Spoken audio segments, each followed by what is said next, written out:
Su nombre es Jacob. En la Biblia es uno de los patriarcas fundadores de la fe judía. Pero no era muy virtuoso. No es muy halagüeño pensar que Jacob, que terminaría dándole su nombre al pueblo judío, comenzó su carrera engañando a su anciano padre ciego. ¿Por qué Dios elegiría a un hombre así para tan magnífico destino? La vida de Jacob estuvo llena de misterios. ¿Cuál es la verdadera naturaleza de la escalera de Jacob, el milagroso puente que unía el cielo y la tierra? Jacob luchó durante una larga y oscura noche con un extraño al que nunca logró identificarse. ¿Era un ángel? ¿Podría haber sido el mismo Dios? ¿Por qué este honrado patriarca se casó con dos hermanas, acto prohibido por la Biblia? ¿Y qué fuerza impenetrable ha protegido su tumba durante 3000 años? Estos son algunos de los misterios de la Biblia.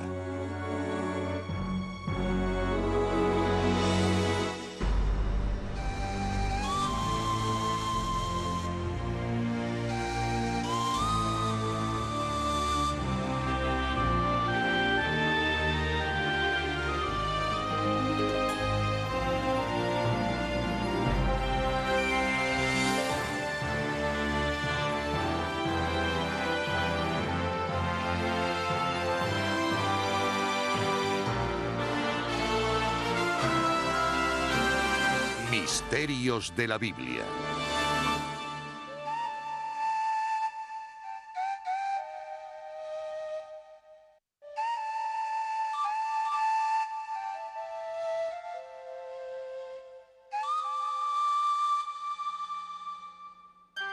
La escalera de Jacob. Primer acto. Destino y engaño.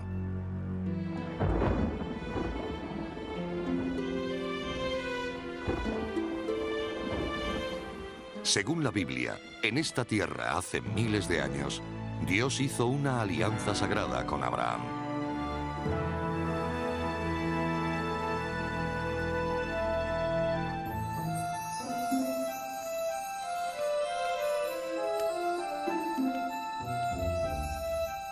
Y sacándolo fuera, le dijo: mira al cielo y cuenta, si puedes, las estrellas. Así de numerosa será tu descendencia. Génesis 15:5.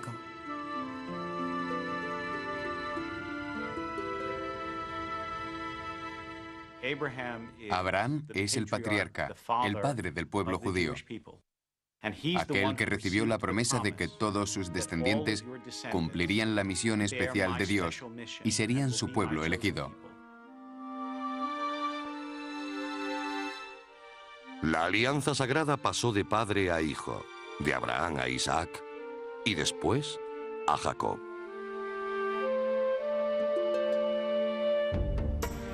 Pero la historia de Jacob es una de las más controvertidas de la Biblia.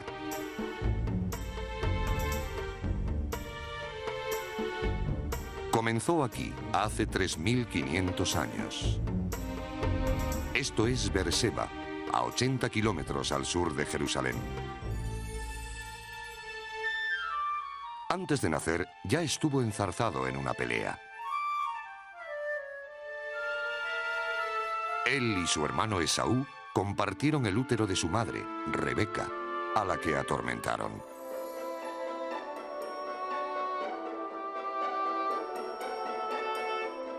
Chocábanse en su seno los niños y dijo: para esto, ¿a qué concebir? Génesis 25:22.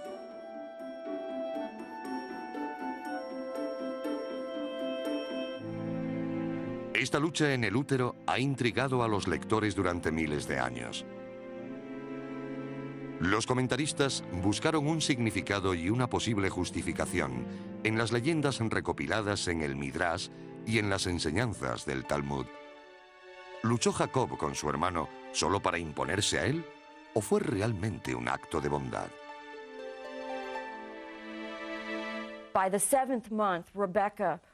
En el 6º mes de embarazo, Rebeca solo quería que le sacasen a aquellos 2 monstruos de su interior. Los niños no dejaban de pelearse. Esaú tenía tantas ganas de nacer que no le importaba matar a su madre en el intento. Jacob le contuvo, por eso le cogía, en un intento de evitarle sufrimiento a Rebeca.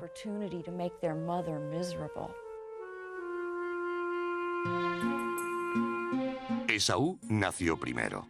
Le siguió Jacob, que salió cogido del tobillo de su hermano. Esaú era el mayor. Esta diferencia, aunque mínima, era muy importante.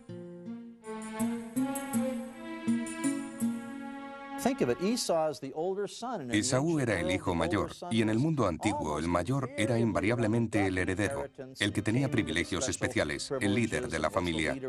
Pero en este caso pasó a Jacob.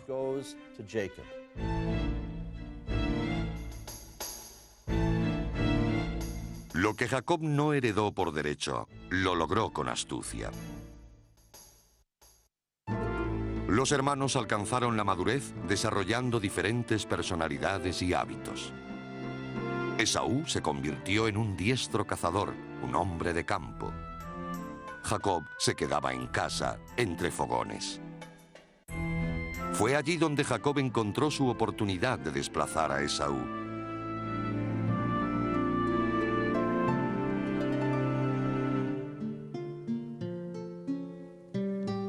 Hizo un día Jacob un guiso, y llegando Esaú del campo, muy fatigado, dijo a Jacob: «Por favor, dame de comer de ese guiso rojo que estoy desfallecido». Contestóle Jacob: «Véndeme ahora mismo tu primogenitura». Génesis 25-29.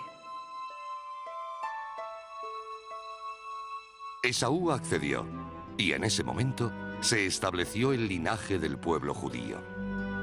El derecho de nacimiento canjeado por un plato de comida que incluía la alianza con Dios pasaría a los descendientes de Jacob en vez de a los de Esaú. Sin embargo, este giro de acontecimientos dependió de una transacción moralmente dudosa.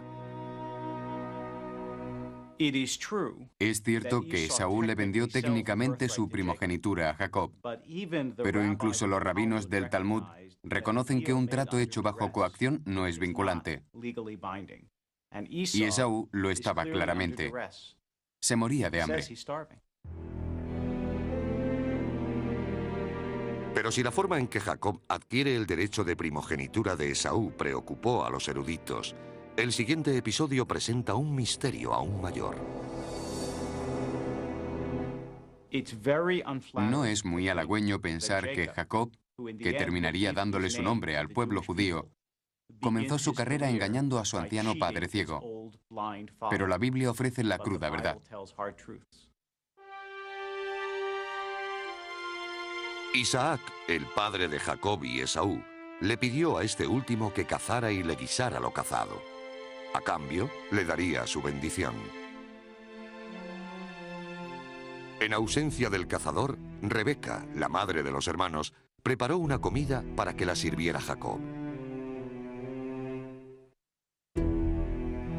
Jacob temió que su padre se diera cuenta a pesar de ser ciego.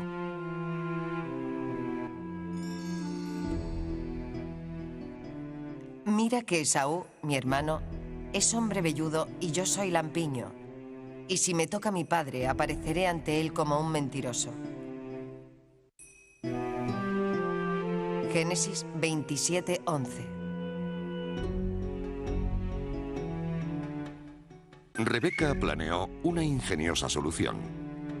Cubrió las manos y el cuello de Jacob con piel de cabra.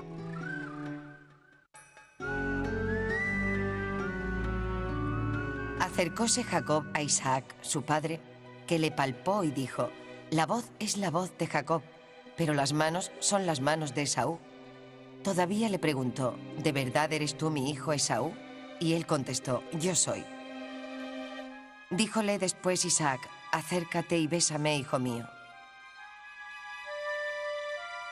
Génesis 27-21.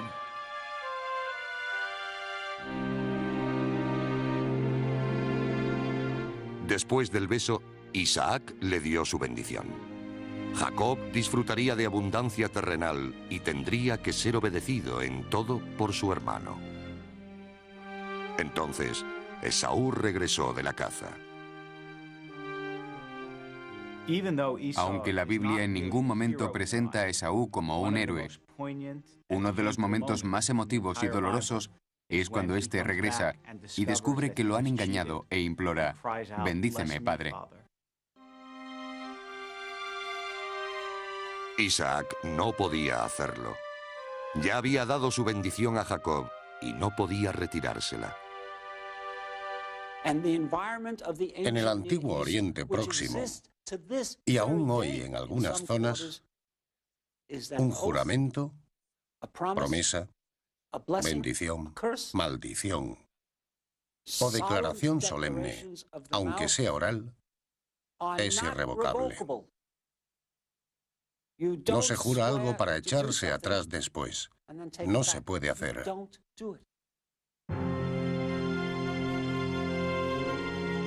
Las generaciones de eruditos que reflexionaron sobre este incidente propusieron otra posibilidad.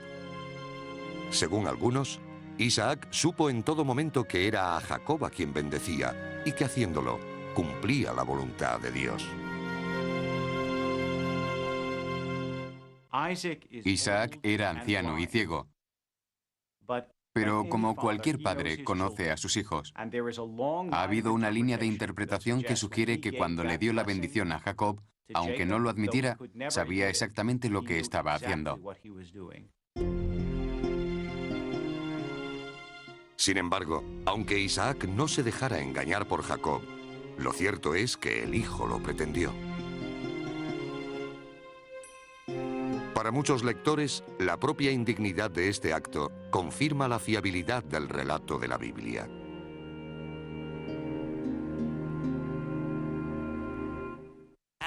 El personaje de Jacob le dio más veracidad a la Biblia. Si Dios hubiera elegido a un santo, habríamos sospechado que todo estaba amañado. En todos sus personajes hay gente real, y la gente real hace cosas reales. Y esas cosas no son necesariamente morales y puras. El drama humano se precipitó. Esaú se enfureció por lo que había hecho su hermano. En un intento por escapar de la furia de Esaú, Jacob huiría a un aterrador páramo.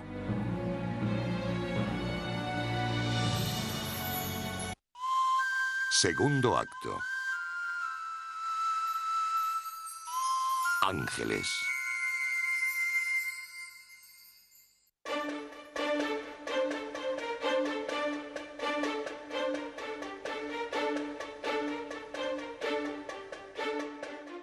Concibió Esaú contra su hermano Jacob un odio profundo por lo de la bendición que le había dado su padre, y se dijo en su corazón: cerca están los días del duelo por mi padre. Después mataré a Jacob, mi hermano. Génesis 27:41. Para salvar a uno de sus hijos de la muerte y al otro de convertirse en asesino, Rebeca envió a Jacob a casa de su tío en Harán, lejos, en el norte. No fue un viaje fácil. Poco después de abandonar Berseba y la llanura sobre la que descansa, se encontró en un terreno difícil y extraño.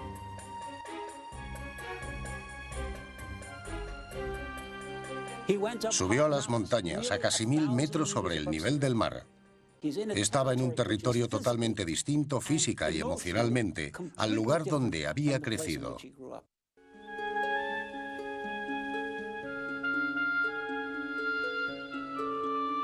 Jacob acampó en un sitio al que llamaría Betel, el lugar donde habita Dios. Pero Jacob no fue el primero en considerarlo sagrado. Casi todos los lugares de los que se habla en la historia de los patriarcas eran sagrados antes de que ellos llegaran allí. Es el caso de Beerseba o Betel, conocidos por haber sido lugares de culto paganos antes de que llegaran los israelitas. Allí, lejos de su casa, en un territorio amenazador, en un lugar de adoración a dioses desconocidos para él, fue donde Jacob durmió aquella noche.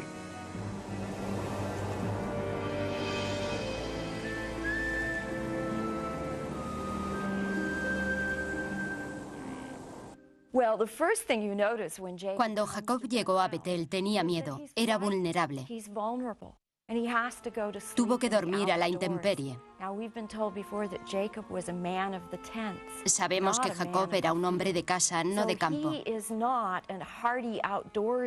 No le gustaba estar al aire libre y no iba preparado. Temía ser víctima de un ataque demoníaco.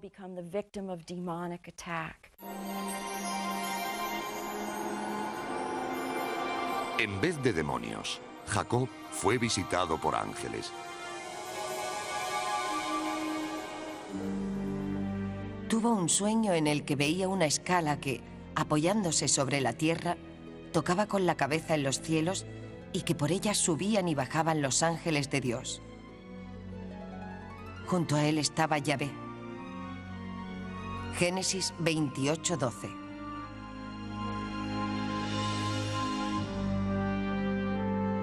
Dios habló con Jacob.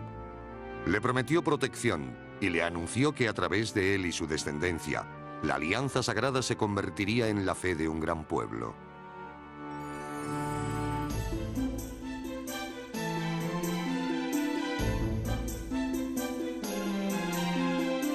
A lo largo de los siglos, incontables generaciones de artistas han intentado imaginar esa escena.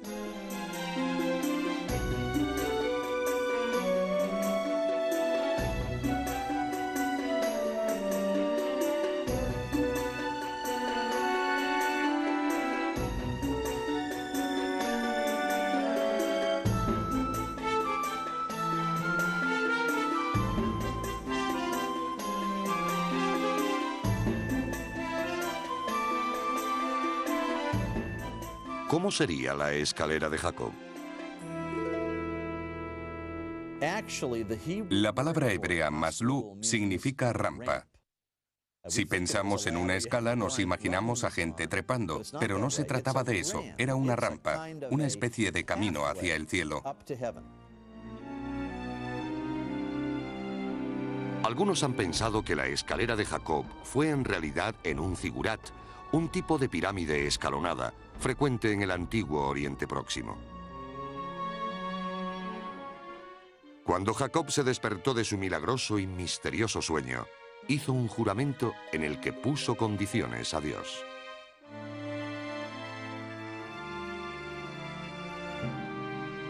Si Yahvé está conmigo y me protege en mi viaje, y retorno en paz a la casa de mi padre, Yahvé será mi Dios. Génesis 28:20.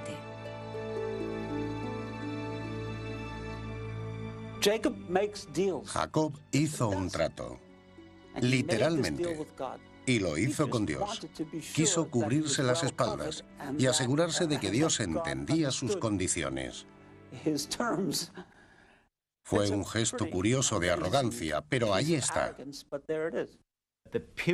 El punto esencial de la historia humana hasta ese momento, el acercamiento de Dios a Abraham y la promesa de una alianza, de una tierra, de una ley y de un futuro, descansaba ahora sobre los hombros de Jacob. El problema es que hasta ese momento, Jacob no parecía ser la persona noble que pudiera llevar esa carga. Jacob estaba a punto de comenzar una nueva fase de su vida que le pondría a prueba de una forma inesperada. Reanudó su viaje y llegó a la casa de su tío, Labán. Labán tenía dos hijas, Lía y Raquel. Raquel cautivó a Jacob y le abrió un nuevo mundo. Cuando conoció a Raquel, se enamoró de ella en el acto. Es entonces cuando comenzamos a entender el lado noble de Jacob. La persona ambiciosa y confabuladora también tenía un gran corazón y era responsable de su destino. Encontró a la mujer que creyó que tendría un papel clave en ese destino y no se equivocó.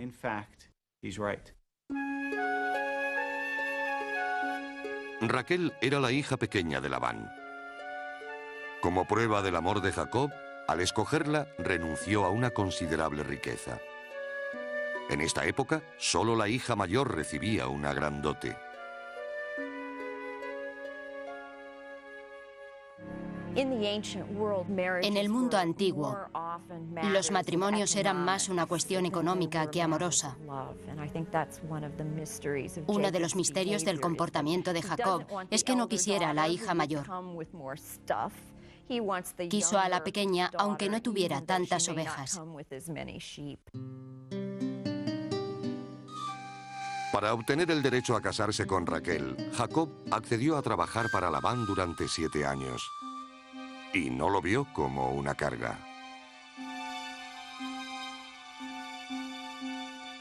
Y sirvió Jacob por Raquel 7 años, que le parecieron solo unos días por el amor que le tenía. Génesis 29:20.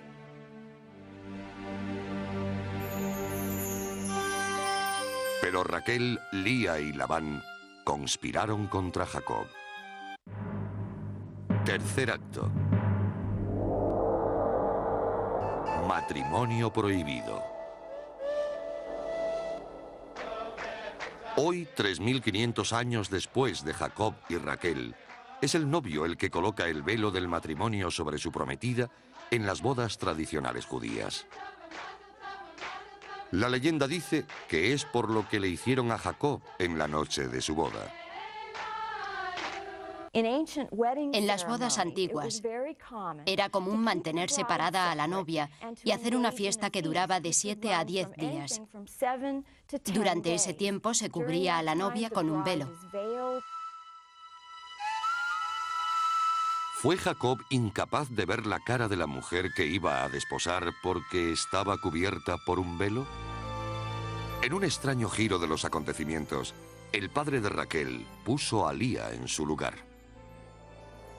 Y por la noche, tomando a Lía, su hija, se la llevó a Jacob, que entró a ella. Llegada la mañana, vio Jacob que era Lía.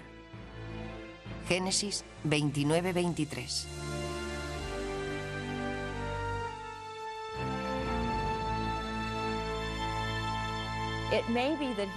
Puede ser que estuviera tan emocionado porque habían pasado los 7 años, que no se diera cuenta. El hecho de que las novias vayan normalmente con velo, señal de su estatus de casadas, hizo posible que Labán aprovechara el momento para hacer el cambio.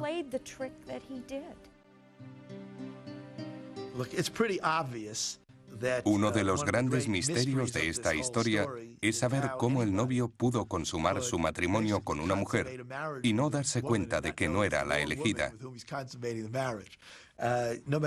Por mucho que se diga que entonces llevaban velos y no se conocían, eso no responde a la pregunta.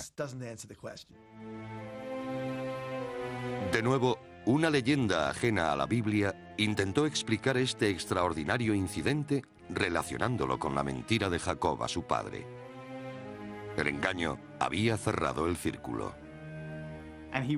Los rabinos imaginan que cuando Jacob se encontró con Raquel, le dijo: ¿Cómo has podido engañarme? Estábamos enamorados.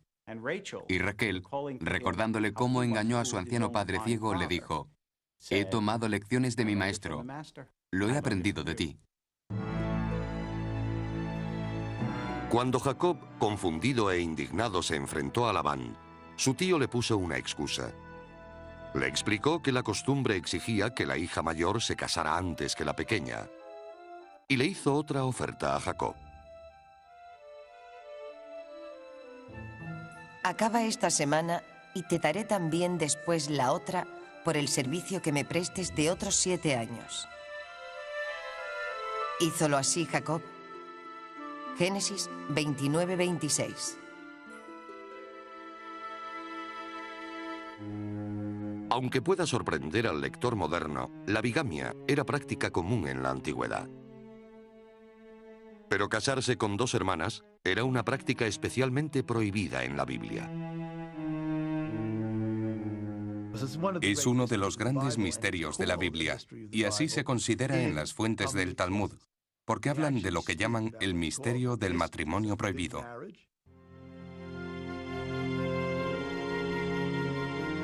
Los antiguos rabinos resolvieron el misterio asegurando que Jacob se casó con Raquel y Lía antes de que existiera la ley contra este tipo de matrimonios. Lía sabía que no era la esposa favorita e intentó ganarse el afecto de Jacob dándole hijos. Su lucha es recordada en el significado de los nombres que eligió para ellos: Rubén, Simeón, Leví, Judá. El primer hijo fue Rubén, llamado así porque, según ella, Dios había comprendido su desgracia. El segundo fue Simeón, porque Dios había escuchado sus plegarias y porque su marido quizá la quería. El tercero, Leví, porque Dios la protegía. Y el cuarto, Judá, porque el Señor la había escuchado y su marido la quería. Entre Lía y Raquel se desarrolló una extraña competición. Lía continuó teniendo hijos, mientras que Raquel, la favorita de Jacob, seguía estéril. Finalmente, en su desesperación por darle un hijo a Jacob, Raquel envió una criada en su lugar. Jacob aceptó a la doncella y de la unión nacieron dos hijos más. Lía respondió enviando otra criada a Jacob, con la que tuvo otros dos varones.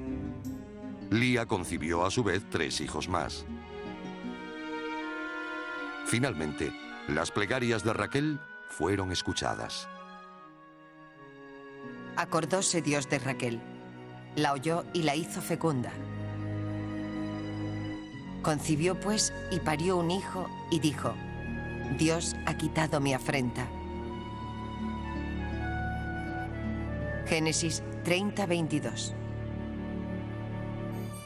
Además de la angustia e intenso drama humano, se estaba consumando un destino que tendría un profundo efecto en la historia.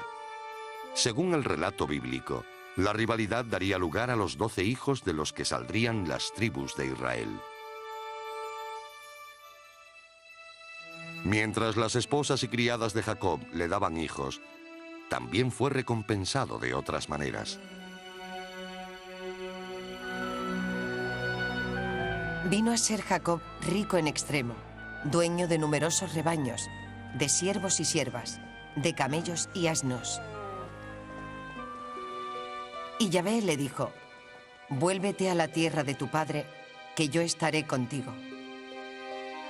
Génesis 31:3.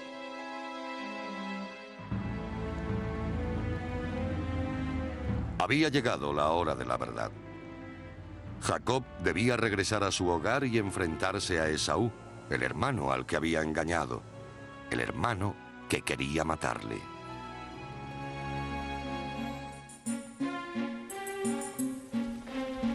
Levantóse Jacob e hizo montar a sus mujeres y a sus hijos sobre los camellos, y llevando consigo todos sus ganados y todo cuanto en Padán Aram había adquirido, se encaminó hacia Isaac su padre a tierra de Canaán. Génesis 31:17. Jacob no sabía cómo sería recibido por su familia. ¿Le habrían perdonado o su hermano Esaú seguiría sintiendo odio y sed de venganza?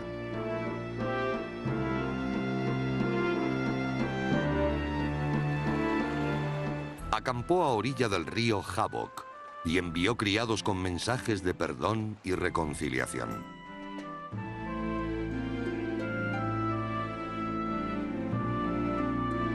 Pero estos regresaron con alarmantes noticias. Esaú se aproximaba acompañado de 400 hombres. Con la esperanza de aplacarlo, Jacob mandó un regalo a su hermano: un gran rebaño de ovejas, cabras, camellos y asnos. Jacob puso a su familia a salvo al otro lado del Jabbok y regresó a lo que pensó sería una noche de soledad. Estaba equivocado.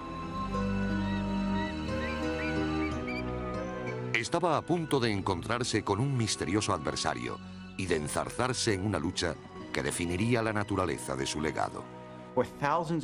Durante miles de años, eruditos, poetas y místicos han intentado desentrañar este misterioso, inquietante, oscuro e inescrutable episodio y descubrir qué había realmente en esta visión que influyó tanto en el resto de la Biblia y a través de ella en el resto de la civilización.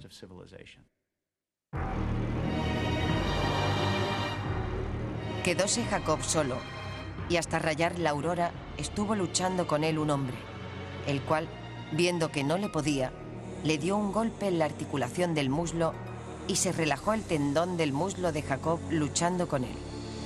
Génesis 32:24.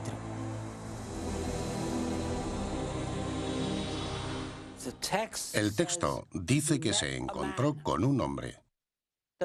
No dice con un ángel. Un hombre que luchó con él toda la noche. No sabemos qué pasó allí. ¿Quién era ese hombre? Es imposible imaginar que Jacob luchara con Dios. Lo tocas y te desintegras. Es imposible. Tenía que ser una mezcla entre Dios y el hombre. Por eso la tradición lo ha convertido en ángel. Pero no sabemos lo que significa.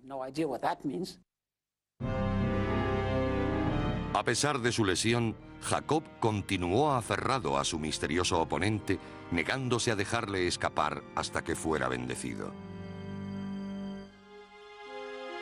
Él le preguntó: ¿cuál es tu nombre? Jacob contestó este.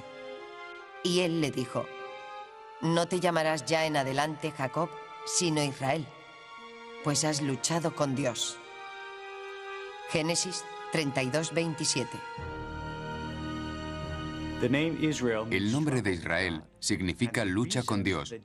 La razón de que se escogiera ese nombre para Jacob fue que todos sus descendientes también habían luchado. Y cuando se implicaban en una lucha con quien quiera que fuese el enemigo, humano o divino, se fijaban en su antepasado Jacob, Israel, y aprendían de él. Esa es la razón de que no seamos el pueblo de Abraham, ni el pueblo de Isaac, sino los hijos de Israel. Los piadosos de nuestra generación podrían pensar que lo más admirable es obedecer a Dios y hacer lo que Él dice sin cuestionarlo. Pero ese no era el punto de vista de la Biblia hebrea.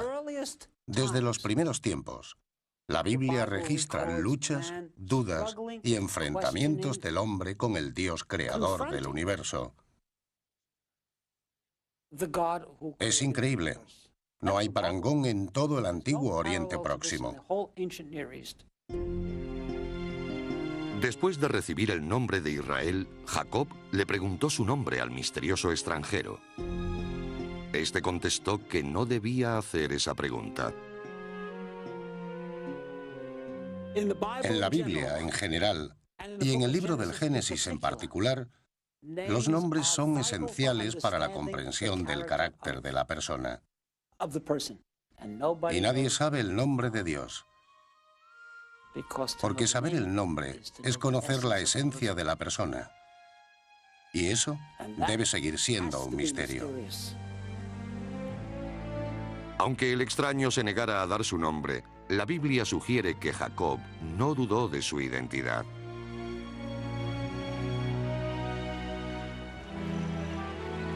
Jacob llamó a aquel lugar Panuel, pues dijo: he visto a Dios cara a cara y ha quedado a salvo mi vida. Génesis 32:30.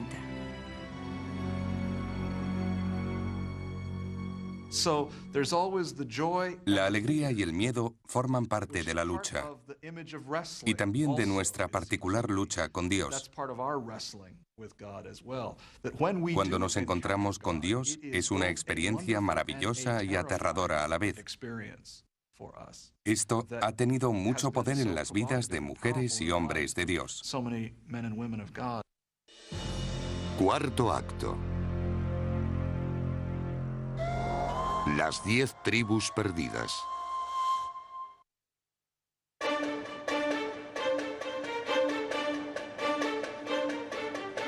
Habían pasado 20 años desde que Jacob huyera de la ira de su hermano.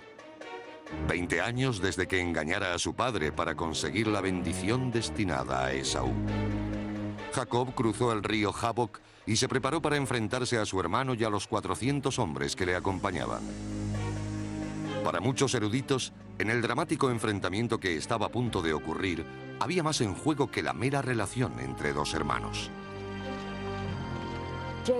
Jacob y Esaú no representan simplemente a una familia disfuncional. Representaban a una región disfuncional en la que grupos estrechamente aliados, grupos que se podrían considerar casi parientes, se mataban por la tierra y el agua de la zona. No es solo la historia del 2000 a.C. en Canaán, también es la historia del siglo XX y XXI en Oriente Próximo. Es la historia que seguimos viendo en los periódicos todos los días. Él se puso delante de todos y se postró en tierra 7 veces antes de llegar su hermano. Esaú corrió a su encuentro, le abrazó, cayó sobre su cuello y le besó. Ambos lloraban. Génesis 33:3.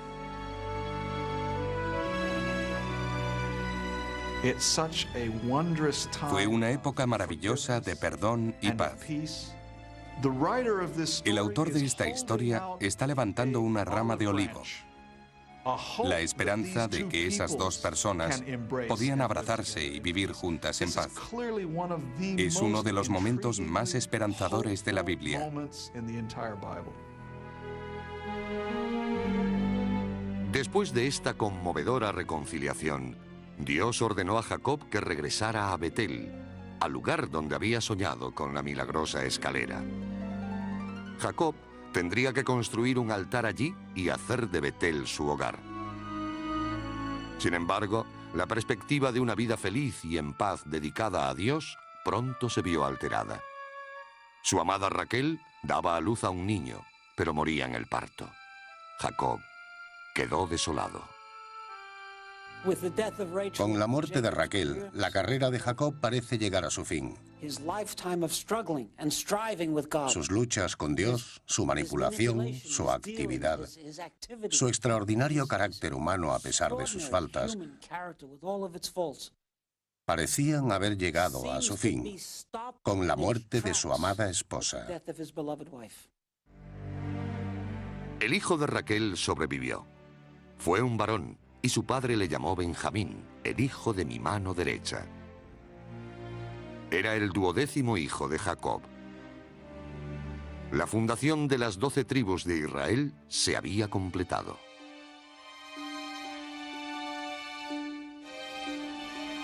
Pero la historia de Jacob, con profunda influencia en la historia y la civilización, ha dejado pocas pruebas físicas. Quizá esto hace que los lugares identificados sean más sagrados y emotivos. La tradición dice que fue aquí donde Raquel murió. Hasta nuestros días, las mujeres que quieren quedarse embarazadas visitan la tumba de la mujer que deseó darle hijos a su marido.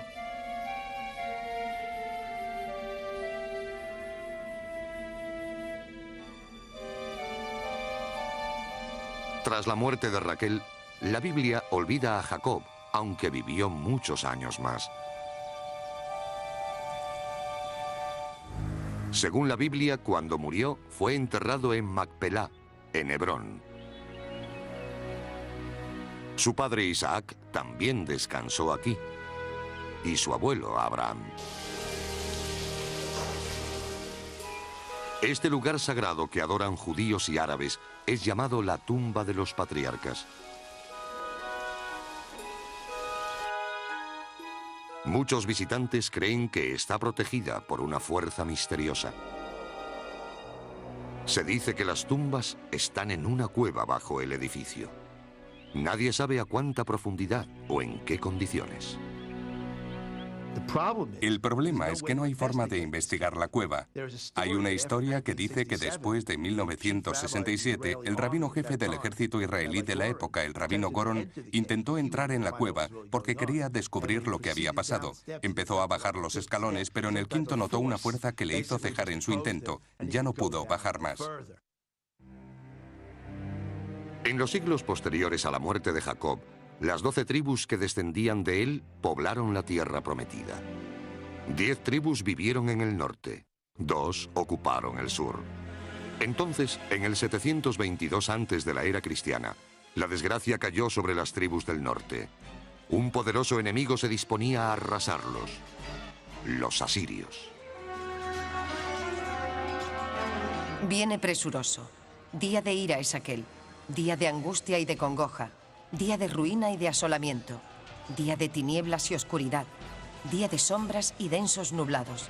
Día de trompeta y alarma en las ciudades fuertes y en las altas torres. Sofonías 1:14.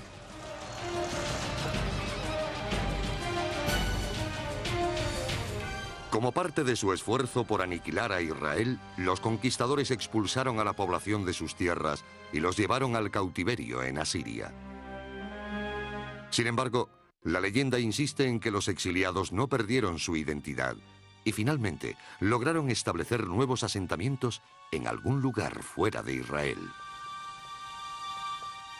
Una de las preguntas más fascinantes en los estudios históricos del antiguo Israel se centra en esta deportación a Siria, las llamadas 10 tribus perdidas de Israel. ¿Qué ocurrió con ellas? El misterio ha atormentado a innumerables generaciones de eruditos, místicos y soñadores que han recorrido el mundo en busca de las tribus perdidas. En tiempos modernos, el tema alcanzó proporciones absurdas cuando empezaron a decir que los ingleses, los esquimales o los indios formaban parte de las 12 tribus. Puede que los arqueólogos descubran algún día pruebas concluyentes del destino final de las 10 tribus perdidas. Sin embargo, puede que nunca se resuelvan otros misterios de la vida de Jacob, porque el misterio es un elemento intencionado de la Biblia.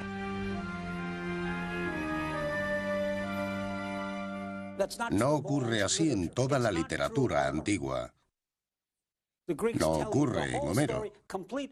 Los griegos cuentan la historia completa desde el principio al fin, con todos los detalles. No se necesita investigar para saber lo que ocurrió. Y aquí estamos, 2000 años después, y en algunos casos de textos bíblicos, 3000 años después, preguntándonos aún sobre esos textos. Seguimos investigando y excavando. Una de las preguntas recurrentes se refiere al sueño de la escalera de Jacob. ¿Por qué los ángeles la recorren en ambas direcciones, bajando desde el cielo y subiendo hacia él? Muchos encuentran su significado en la búsqueda misma de la respuesta a este misterio. En el Talmud le preguntan a un rabino qué haría Dios después de haber terminado de crear el mundo. La respuesta fue que Dios haría escaleras para que unos subieran y otros descendieran. Quizá el mensaje que Dios quiso dar en el sueño de Jacob fue que el mundo estaba lleno de escaleras. Podía pasarse la vida subiendo o bajando, ascendiendo o descendiendo. Pero lo que hiciera a partir de ese momento forjaría su vida y el legado a las generaciones futuras. Es como si a través del misterio, una fuerza nos impulsara a profundizar en los personajes, los relatos y el mensaje de esa historia sagrada, que es la Biblia.